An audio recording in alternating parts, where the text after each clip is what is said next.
Sport Fishing on the Fly is brought to you by Togen's Fly Shop, Maui Jim Sunglasses, and Hardy Rods and Reels. Well, hello everyone. My name is Rick Passek, the Fishing Fanatic, and welcome to another episode of On the Bench, Sports Fishing on the Fly. Today we're going to be tying a little Snatcher pattern. It's an old British pattern. The Snatcher, the Dabbler, the Cruncher, they're all kind of the same but different. Old school patterns back from, mid 1700s and later, some of these. So here we go. And this thing works like a charm. So what you're going to need is, in the vise today, I'm going to be using a Hends BL 599. Now you can use any scud style hook that you want. Fairly large though, like this is a size 8. The reason I'm with it, usually I do 10s and 12s, but the reason I'm doing an 8 is because I kind of ran out of the smaller feathers for my cock hackle. So for the butt section, I'm going to be using some orange floss. For the main thread, I'll be using some Zemperfly Nano Silk in 12-aught black. For the rib, I'll be using some Zemperfly 0.2 mil bright silver wire. For the main body, I'll be using some Hends Spectra dubbing in the black. Any ice dubbing type like that would do really well. And then for the hackle, I'll be using some black hawk hackle. And for the hot spots, or the cheeks, or whatever you want to call it, little pieces of bright orange Zemperfly hot orange Goose Biot. So to start, I'm going to use my floss. Don't have to wax this at all. This stuff grips really, really well, this floss. I'm going to nip that off right there. The reason I'm doing the floss all the way like this is because I like keeping symmetrical bodies. So I'm going to come all the way back around the corner here, and then all the way back up, a little bit back down. I like having a bit of a bulbous butt on these, and nice and bright, and then I'll just come back forward with finishing tool, 3-turn whip finish, and you're done with the floss for the rest of the fly. Get my Nano Silk, start that.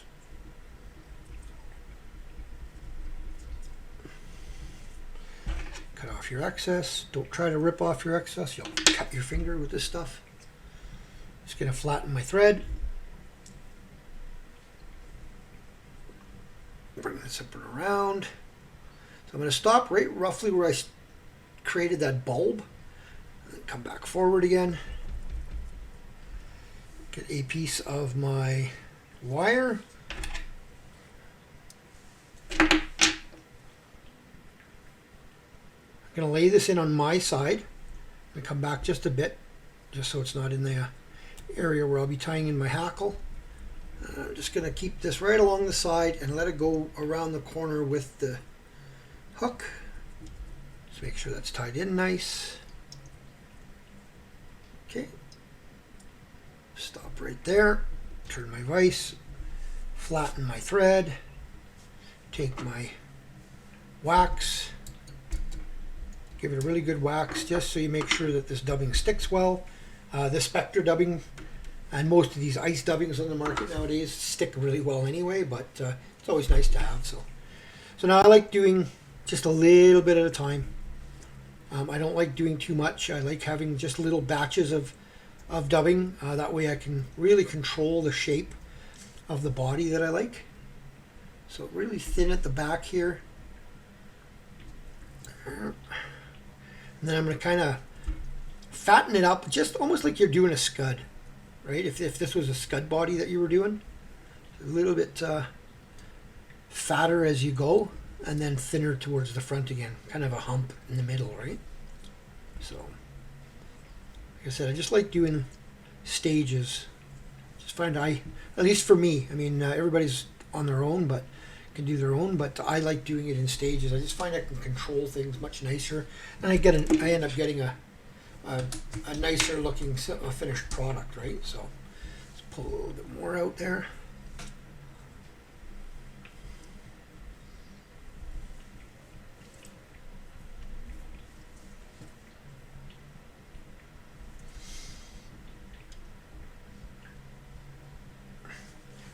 probably one more good batch here, and we'll have her conquered. One more little batch. Because I do want to leave a little bit of room at the front for the hackle, right? So, yeah, there you go. Perfect. Okay, make sure that wire's out of my way. 3-4 turns. Again, just a little bit of wax. Make sure when you tie in that hackle that it's going to stay. Find yourself a decent hackle fiber. Like I said, this is an old pack that I've got here. There's not much good stuff left, but I'm waiting for a new pack to come in the mail, so it'll be all good. Still, I tied a couple already in there. It's okay. So I just stripped off all the fluff on the butt end, and I'm tying it in by the butt. Shiny side facing me. This side is the shiny side. Dull side's towards you. So, and then I lift my stem and I tie in front of it and on top of it as well, just to make sure that's not going to release on me. Then I can go in there and just cut that little piece of stem out. Okay, so I know that's not going to go anywhere. So, next, hackle pliers, especially if you've got, like I said, clod hoppers like mine. Big hands. Big industrial hands. So, okay, so one full turn. Look at it and see if it's full enough, which it is kind of. So I'm going to give it kind of a half a turn and then start opening up. And open up. All the way back. I should be able to get one more turn right at the back end there. And that was pushing it. That feather was pushing lengthwise. So now I'm going to grab my silver rib and just wind it through. Let go of that and just wind it through. You want to make sure you're jiggling because that way you don't trap any hackle fibers. To the front, tie off, 2, 3 in behind, 1, 2, 3 in front. Hold everything, helicopter off your